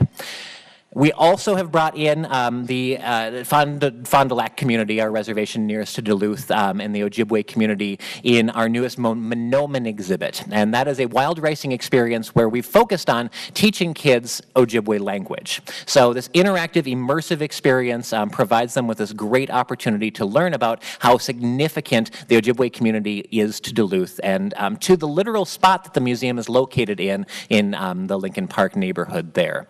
So These exhibits, paid for with legacy funds, have brought a lot of exposure to our museum over the last year. We had 1,000 more visitors last month than we did the year prior, which is a big boost for us. And it's because of the buzz that these amazing, regionally significant exhibits have in our museum.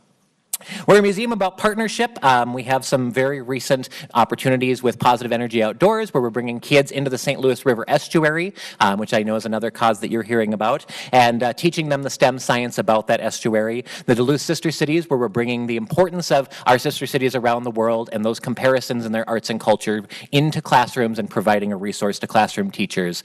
And through all of that, we serve over 65,000 children in our community, 37,000 in the doors of the museum. So we are one of the major attractions in our area, and we feel that that is an important part of what we do.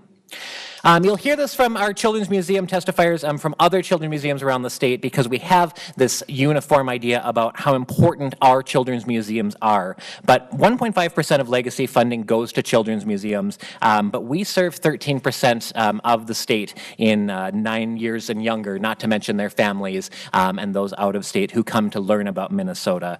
So we believe in leveraging this legacy funding to create awesome experiences for every family that comes in and impacting the children of Minnesota by teaching them about Minnesota. With that, I will take any questions. Thank you, Madam Chair. Thank you, Mr. Bloom-Kruger. Members, are there questions? I thought it was interesting that you're focusing on the Ojibwe exhibit, because we just had a bill to help with the Ojibwe language, so it does not disappear from our culture, and I know how important that is for our area. So thank you for that. Members, are there other questions? Seeing no further discussion, Senate File 952 will be held over for possible inclusion. Thank you. Thank you, Madam Chair and Committee. Thank you, Madam Chair. Senator Simonson, I believe you have the next bill also, Senate File 1380. And Senate File 1380, Madam Chair and members, is another good bill for a good regional asset that happens to be located in the city of Duluth. It's the Lake Superior Zoo. And I have with me today Mr. Corey Leet, who is the latest asset to our team as the new CEO for the Duluth Zoological Society. Welcome to the committee, and please identify yourself for the record. Thank you, Madam Chair and Committee. I have some handouts as well as some African porcupine quills for you guys to take home to your family, your kids. We really like to provide these type of sheds to children or adults who visit the zoo to really give them that up-close experience. A little bit about the Lake Superior Zoo. So it was first established in 1923, and our mission is to provide close-up animal experiences, which inspire connections to wildlife and action towards conservation in our region and around the world. We are the only AZA-accredited zoo north of St. Paul. So Como Zoo and Minnesota Zoo are AZA-accredited, and then we're really serving the northeastern and northern communities. That's the only zoo AZA-accredited within the region. As far as our impact, so we have about 90,000 visitors annually who visit the zoo, and we're trying to measure that impact with some tangible numbers. We started a survey where 97% of all of our visitors stated they have learned about conservation during their zoo visit, as well as giving us a rating about 4.41 out of 5 on a value for their dollar for coming to the zoo. So they've really enjoyed their experience over a smaller zoo than the Minnesota Zoo or Como Zoo. Annually, we reach about $20,000 individuals through education programs. That includes school groups, summer camps, as well as teen outreach programs. This is a really important part of our mission of reaching the youth throughout the state and educating them about conservation. We're also really working to form strong partnerships, both within the region and within the state. So we've done a lot of work with both the Como Zoo and the Minnesota Zoo to learn from their past successes and to leverage those relationships to really promote our similar conservation mission throughout the region. We're also working with local businesses and other attractions, such as the Children's Museum, to really have a regional impact in the areas of education, environmental sustainability, and access to the arts and sciences for all. Through this bill, we're requesting $150,000 over the biennium of FY18 and FY19. We plan to leverage these dollars along with in-kind services and other partnerships to have a fairly large impact in multiple areas. So first, we're looking to improve our visitor experience through the use of technology. This could be iPads, displays. They're accessible to children and adults to increase their experience. We're looking to create new and engaging exhibits that highlight important conservation efforts, specifically a butterfly exhibit and possibly a bee exhibit, which are very important to the conservation of those species within Minnesota.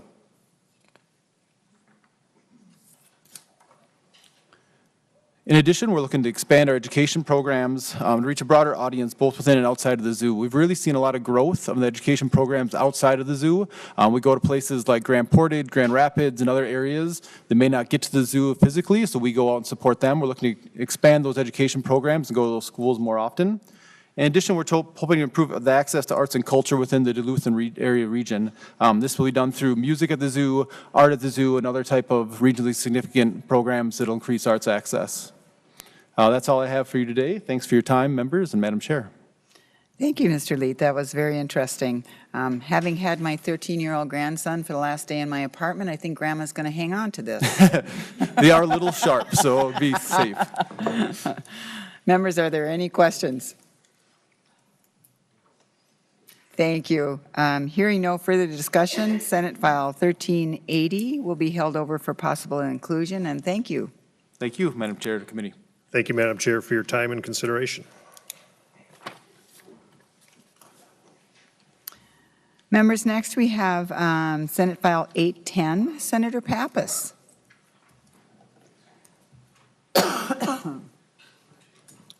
Yeah, I'm pretty sure I'm not got getting 810. Welcome, Senator 810 Pappas. is Marvin's. I'm sorry, that's yours, Marvin. Sorry. So I've got two, so you confuse me.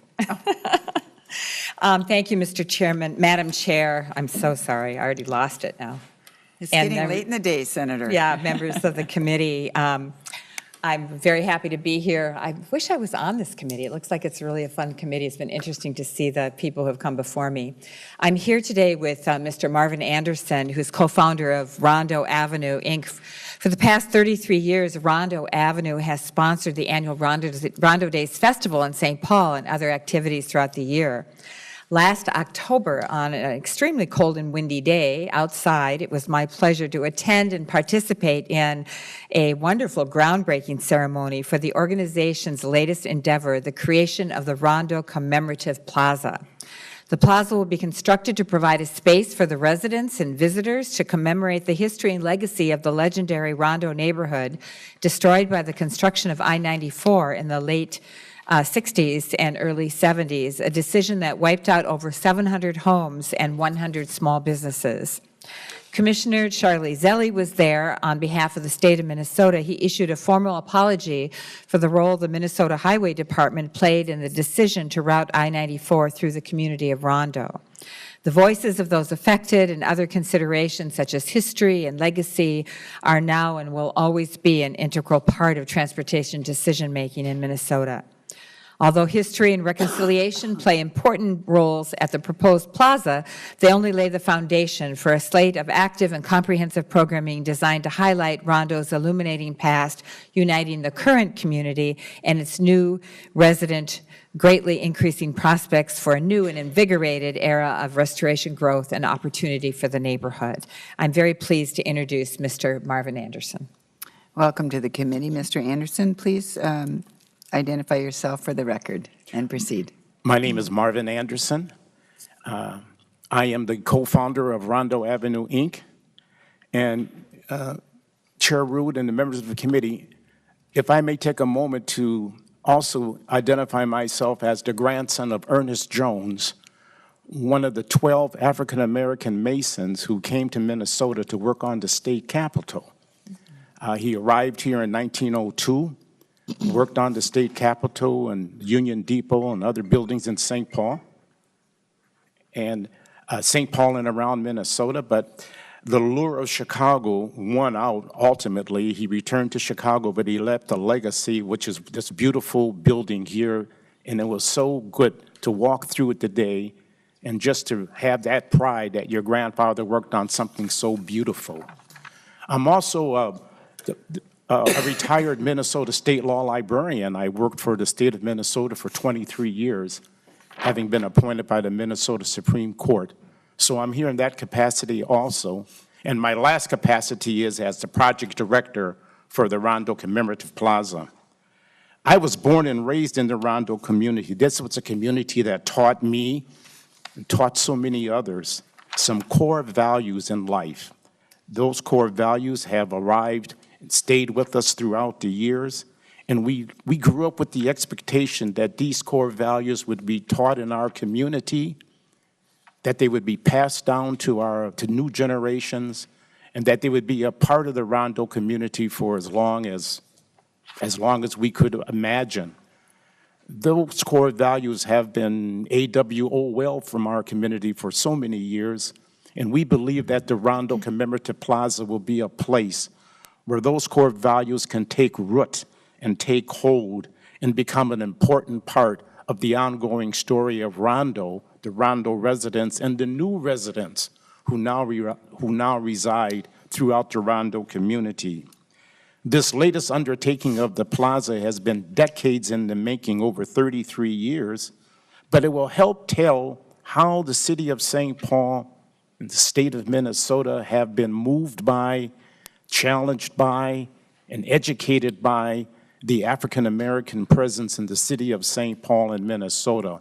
So we think that the plaza will be able to tell a story that will not only enrich our community, but all of the visitors who come through and remember Rondo as well. We'll transform a vacant part of land that's been lying vacant for many years, and we'll transform it along with the images that you have a handout here, which will give you an idea what we're hoping to achieve with this project. In addition to the reasons that Senator Pappas gave and the reasons that I've given just now, I call your attention to a packet of testimony that was given by some people who support the plaza, and I particularly call your attention to the last handout, which was by 9 students from Macalester College who have been studying the Rondo community and won their urban studies classes. If you just look at their comments, how it has moved them and how it has shaped them and how it has helped them develop their own ideas of urban and social justice, I think you will see why this Rondo Commemorative Plaza can be an important part of this community, and we would love to have the support of this community and the Legacy Fund to complete this dream. I'm here to answer any questions you may have. Thank you, Mr. Anderson and Senator Pappas. Members, are there questions? Senator Weber. Yes, thank you for the presentation. Just out of curiosity, as I look at this map and I see the overlay of where Interstate 94 went, was that the entire Rondo neighborhood, or did it include some of the other blocks that are pictured there? That's just a section of the houses and the businesses that were removed directly in front of the plaza. Okay. The Rondo community stretches from Western to Lexington. Okay. And from Aurora to Marshall and Dayton. It was about 2.5 miles long. Oh, very good. All right, thank you. Thank you. Members, are there other questions? I think I learned a lot today about this community. Madam Chair, could I just add one thing? Yes, Senator That I Pappas. mentioned to Mr. Anderson. If you look at the last page of the colored handout, it talks about the funds that have been raised. Mr. Anderson and his committee have done a fabulous job in raising funds, and as you see, the legacy grant request is kind of the final thing that needs to be put in place. All these other funds are already attained. That's correct.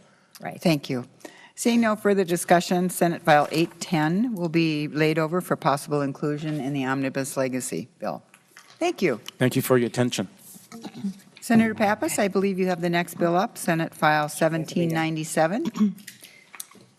Thank you, Madam Chair. This is for a grant for the Hmong Cultural Center for an interactive Hmong folk art exhibit in Minnesota. And many Hmong folk art traditions are endangered due to the cultural assimilation and loss of the Hmong language among young people growing up in the U.S. So visitors to the Hmong folk art interactive exhibit will learn about the history and role of key folk arts forms, including musical instruments, wedding and funeral songs, and the beautiful embroidery in Hmong culture. And I have one of them in my office if you want to stop by and see an example. This is how Hmong Minnesotans have worked to pass on these art forms over the last 40 years. We'll learn about that and the role these art forms continue to serve in the lives of Hmong residents in Minnesota. The cultural arts Center is just a few blocks down University. If anyone is wandering around University, please stop by and visit their current exhibits. I have with me Mr. Tsang Pao Lee, the Executive Director of the Hmong Cultural Arts Center, who's going to share a few words with us about Thank the you, Senator exhibit. Pappas. Mr. Lee, will you please identify yourself for the record and proceed? Thank you, Madam Chair and the committee. My name is Tsang Pao Lee. I'm the Executive Director at the Hmong Cultural Center. And come along with Dr. Pfeiffer. The Hmong Cultural Center is a community-based, is provide educational throughout display panels, interactive iPad station, and corresponding exhibit program. And the curriculum visitor to the Hmong folk art interactive exhibit will learn about the history and role of key folk art form, including musical instrument and wedding, funeral song, and embroidery in the Hmong culture. How Hmong Minnesotans have worked to pass on this art form over our 40 years in the state of Minnesota. The role this art form continues to serve in the life of Hmong residents in Minnesota.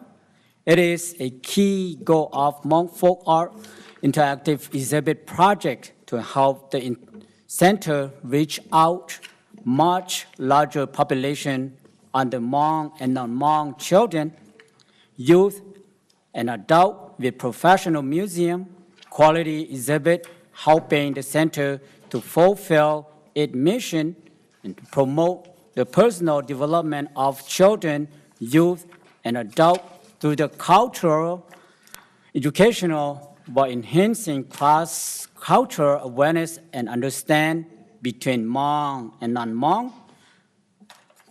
The current project strongly follows Hmong Cultural Center unique heritage over the past 25 years, teaching the public about this important Hmong folk art form and built on previous exhibit Hmong Minnesota. Yesterday and today installed at the Hmong Cultural Center over the past 2 years. In the meantime, if the time is allowed, I would like to invite Madam Chair and the committee member to visit the Cultural Center to see what we have in there. Thank you. Thank you, Mr. Lee. I also have with me Mr. Mark Pfeiffer, who is the Director of Programs and Development at the Hmong Cultural Center. Welcome, Mr. Pfeiffer. Please identify yourself for the record. Thank you. Mark Pfeiffer, Director of Programs, Hmong Cultural Center, and Tsang Pao and Senator Pappas have covered our project very well. I just would like to note that all the senators on the committee, we did provide an executive summary with more detail about our project as well as these exhibit programs for our existing exhibits at the center. And again, we're about 5 blocks down University Avenue. I'd like to invite you guys, if you have time, to stop by our center to see our exhibits. Thank you. We would love to come visit, and we look forward to that invitation, Senator Pappas. Madam Chair, you could start a whole touring tradition like Senator Senjum does. Yes, and then you'll have to join our committee. Members, are there any questions?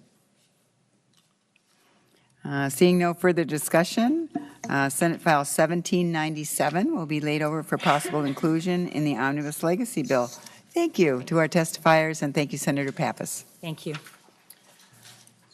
And you see, Senator Frentz has been patiently waiting this afternoon, so we welcome you to the committee. I think first up you have Senate File 748, I believe. That's correct, Madam Chair, and thank you very much for you and the committee members' patience today. I know all these projects are worthy, and I have 2 that I'd like to bring your attention to. First of all, I'm here asking for your support for Senate File 747. That's seeking a $450,000 grant for City of St. Peter to reconstruct its pavilion. A short history is that the City of St. Peter has, right on 169, a pavilion built in 1934. Unfortunately, an F4 tornado through in 1999 rendered it somewhat structurally unsafe. And I have with me here today the City of St. Peter Administrator, Todd Prafke. I'll have Mr. Prafke do all the testimony. I'd just like to say to the committee that as you review all these worthy projects, please keep in mind this particular project had a 33-member task force. It is a $900,000 project in which they have reserved $450,000 already. With that, Madam Chair, I'd like to ask Todd Prafke to testify. Welcome to the committee.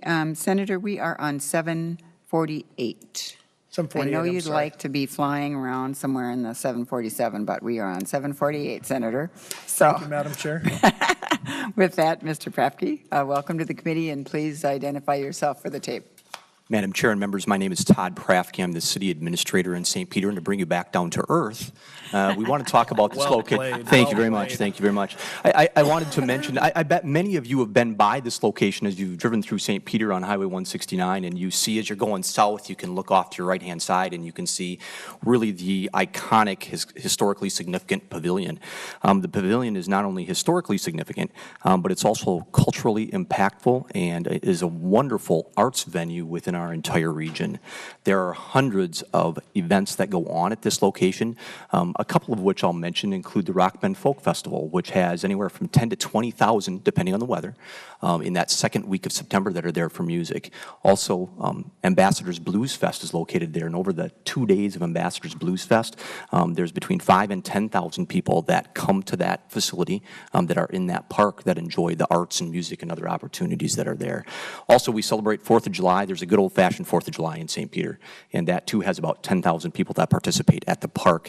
And Memorial Day and other veterans events go on. In fact, right at the corner there of Highway 169 in College, there's going to be a new Veterans Memorial, which is all locally funded, that will start construction yet this summer. The age of the building, how it was built, it's built on top of a 1934 band shell, and that band shell didn't have any foundation. It was just, somebody will recognize this, it's just Casota stone laid on the ground, and it was built on top of that. And that's a major challenge for us. And another major challenge that we're hoping to address is making this facility wholly handicap accessible. It is not currently, and it needs to be, and it's a significant cost to make some of that happen. So from my perspective, we're really looking for a partnership with your committee, Madam Chair, and the members here in the state of Minnesota. We have resources, as the Senator mentioned, to put towards it. We're looking for a partnership on the project. Again, one that we believe is historically significant, culturally impactful, and again, a very big arts venue in the entire St. Peter, Greater Mankato region. And I'd stand for any questions that you might have, Madam Chair or members. Thank you, Mr. Prafke and Senator. Members, are there any questions? Senator Eaton. Thank you, Madam Chair. I just want to thank Senator Friends for bringing this forward.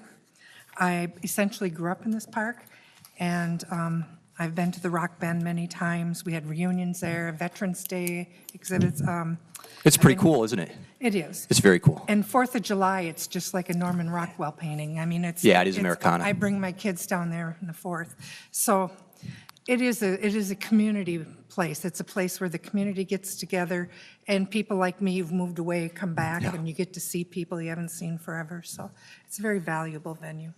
Thank you. Thank you, Senator Eaton. Members, is there further discussion? Seeing no further discussion, Senate File 748 will be laid over for possible inclusion in the Omnibus Legacy Bill. Thank you. Thank you, Madam Chair. Senator Friends, Senate File 999. Thank you very much, Madam Chair and members. Continuing on, I'm asking for you to consider and support Senate File 999. Senate File 999 seeks $400,000 from the Arts and Cultural Heritage Fund for the Children's Museum of Southern Minnesota. I was impressed by the quality of projects that you've listened to today, and I realize you've listened to a few. Please take a moment to consider this jewel of Southern Minnesota. The Children's Museum of Southern Minnesota, now at its permanent location, originally estimated 40,000 visitors in its first year. It welcomed over 100,000. And I have testifiers here who will share with you a little bit about the museum. Madam Chair, I'd just like to call attention to the emphasis on some of the exhibits on agriculture and science and engineering. We're talking about creating the next generation of students that will be enhanced, and the Children's Museum of Southern Minnesota is a great example. On my left, I'm proud to welcome Deb Johnson from the Children's Museum, and on the right, Sue Larson. And with that, I'd ask them to fill in the blanks. I believe Deb has a video of about 90 seconds. Thank you. Who wants to go first? I will. Thank you, Madam Chair and committee members. I am Deb Johnson, Director of Education, as Senator Frentz mentioned. We'd like to offer a very sincere thank you to the committee for past support from the Legacy Fund. Arts and cultural heritage funding has been a critical part of our success and development, allowing us to serve families and children. We've incorporated in 2006 by early childhood professionals. Our museum has been thoughtful and deliberate in our development. It has taken us 10 years, but we're there. We've been at 3 interim sites, evaluating and learning at every turn, prototyping exhibits, piloting programs, prototyping fruits and vegetables as you see in front here, all the while raising $5.5 million in capital support, collecting data and partnering with businesses in our region. We've recently opened our permanent site. We expected 40,000 visitors our first year. We ended up welcoming 100,000. They've had the opportunity to explore and experience the arts, culture, and heritage of Minnesota. On the back of this handout, you'll see a map, and that map shows the region for which we're serving. 69 of 87 counties of that 100,000 people. It's a huge geographic area from which we draw. Again, we have established ourselves as an important regional resource. I'm going to invite you to watch this 90-second video to see what we have developed. We're not sure if we'll have sound. Imagine very delightful sound as you see the children playing. I'm sorry, I don't know why there's no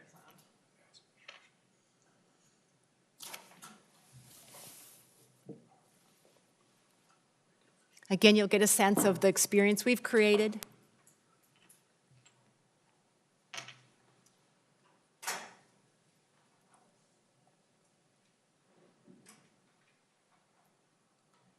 The Trio Forts Climber, the Infant Toddler Play Porch based on Betsy Tacy, a birth to 3 at-risk group that we had in, our farmyard, 10,000 square feet of outdoor space with live animals.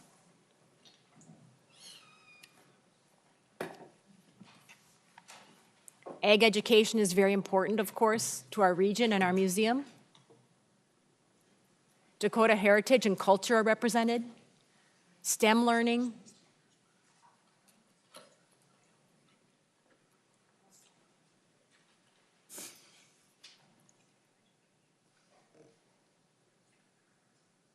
Dakota culture again.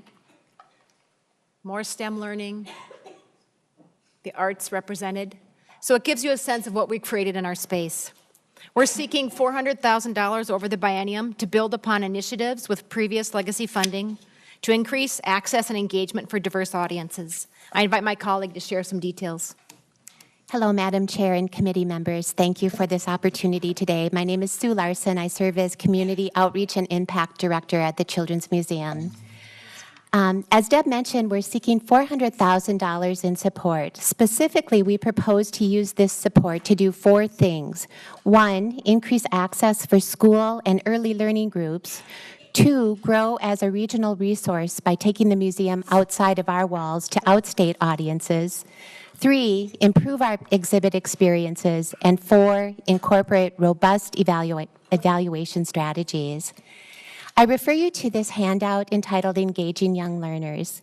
You will notice in 2016, 151 school and early learning groups made the Children's Museum a popular field trip destination. These groups represented 18 Minnesota counties, and there's a map that shows where these school groups came from. Nearly half of these visitors came from counties where 40% or more of the student population receives free or reduced lunch. So clearly, there are high needs in our region. Another area we would like to address is getting out to rural communities and engaging with people in their neighborhoods, their communities and schools. This would greatly serve to enhance opportunities to increase arts and cultural heritage access and engagement of new and diverse audiences. Museum a la carte is a menu of learning that we want to develop. STEM kits could be facilitated with first grade classrooms located in Casson. Exhibit components on ag education could go to the Nicollet County Fair. Tabletop teepee building kits could be shared during the Mankato powwow. Or creative drama experiences could be provided as a pop-up program at a trailer park in Fairmont. What does arts and cultural learning look like at our museum? This explorer's guide here that's in your packet is one example and an educational tool we've developed to call attention to several of the arts and cultural heritage features of our museum. From the greetings spoken by Dakota children in the Dakota language that welcome all of our visitors at our museum entrance, to the Tree of Forts Climber, which is designed and built by Minnesota artisans, craftsmen, and women, to the myriad of public art pieces in our building in our museum. We offer an immersive experience in Minnesota arts and cultural heritage.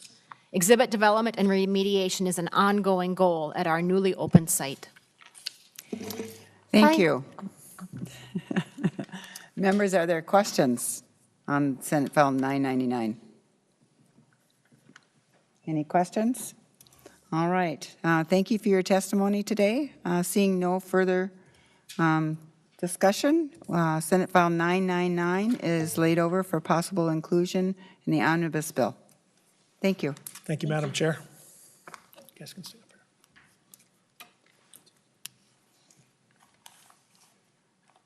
All right, and then you have Senate File 1022. And Senate File 1800 in any order you wish, Madam Chair. 1022 would be great. All right, thank you very much. Having heard the gist of the Children's Museum of Southern Minnesota, Senate File 1022 seeks $200,000 from the Arts and Cultural Heritage Fund for finishing the Mni-Wauconee water exhibit. As you know, the purpose of the Clean Water Legacy Act is to protect, enhance, and preserve water quality, and legacy funding is sought through Senate File 1800 and Senate File 1022. One through the Clean Water Fund and one through Arts and Cultural Heritage. In 1022, the same things apply that you just heard, the same reasons for wanting your support. I have a card here written by a parent who brought their child to the museum, and I'd just like to read it, Madam Chair. She says, I was shown the Children's Museum by my TAP teacher's son. I was shown the Children's Museum by my TAP teacher at Central Highlands. That's our alternative school in Mankato. My son had the most fun I've ever seen him have. It's a very good way to expose him to other children, and he is fascinated by every little thing at the museum. It's a safe place to learn and play. I could read you all the cards Miss Larson brought here. As you can see, there are dozens, but I think that captures the spirit of the museum, and I think in 1022 what we're asking is $200,000 for finishing the water exhibit. I'd like to have Miss Larson say a bit about the water exhibit. Thank you. I'm sorry, Ms. Johnson. Ms. Johnson. Johnson, Larson. Nelson, Olson, Anderson. Peterson, Anderson. Madam Chair and committee members, again, as Senator Nix mentioned, Senator Frentz mentioned, it is a sensory water table based on the values of the Dakota people around water called Mni-Wauconee, Water is Life. From the inception of our museum, we've been intentional about developing a thread of Dakota culture and heritage throughout our museum. From the outdoor Three Sisters Garden with seeds passed down by the Dreams of Wild Health, an organization that helps us with genetically pure seeds passed on to them from a Dakota elder, inside to a winter count display on the back of a buffalo hide, to the textile art and the mural where we have a woman hand-pollinating squash seeds. These are all indications of the Dakota culture and heritage that we hope to have as a thread throughout our museum. We had the foresight when we were remodeling our mass transit building into a children's museum to install floor drains, a below-grade mechanical room to house a sump pump, dedicated water purification systems and sewer lines in anticipation of this future water play exhibit. But more important than the things we've installed in our museum are the relationships we've built with our Dakota consultants. In our most recent MHS grant, we hosted several listening sessions with our Dakota advisors. This led to a conceptual design for our water play table based on Dakota values around water. Currently, we've engaged with 3 new Dakota consultants, and again, we are listening. We're seeking partnerships with the Mdewakanton Sioux community currently, family foundations, and private sponsors to make up the remaining needs to fulfill the goals with this exhibit. Your support will help us get part of the way there and leverage that support. We thank you and ask for any questions. Thank you, members. Are there any questions on Senate File 1022? So, Senator Friends, can you tell me the difference here between what you're trying to accomplish in 1022 and 1800? Yes, Madam Chair. 1022 seeks 200,000 from the Arts and Cultural Heritage Fund. Senate File 1800 is seeking it from the Clean Water Fund. So 1800 really doesn't have anything to do with water other than it's an exhibit for the Children's Museum that deals with water. Well, as you know, Madam Chair, occasional past legacy grants for the University of Minnesota and for MPCA have allowed education as recognized under the Clean Water Fund. I reviewed some of those education grants this morning, and I feel this one would be consistent with the request in Senate File 1800. Okay, thank you, members. Are there other questions?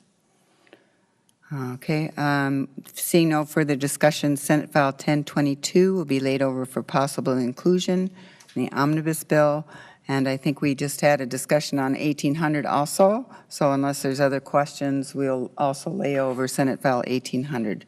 All those in favor say aye.